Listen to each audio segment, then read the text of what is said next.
To trade currencies or commodities in this system, go to Make a Trade in the main menu and click Trade Spots.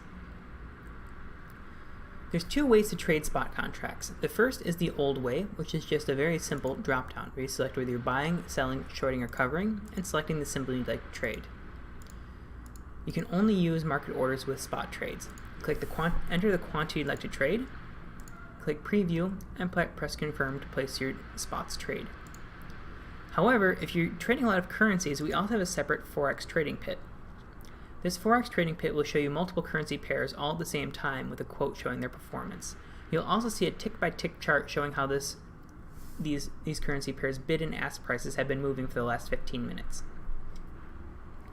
So once you have a currency pair that you're more interested in seeing, you can click it in order to load this as the currently shown chart.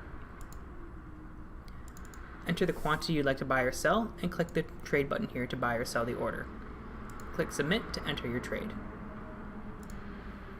If you have any questions about trading currencies or spots, you can click the Help tab here to go to our Spots Trading Help Center, or go to the top of the page and click About and find Contact Us to speak with our support team.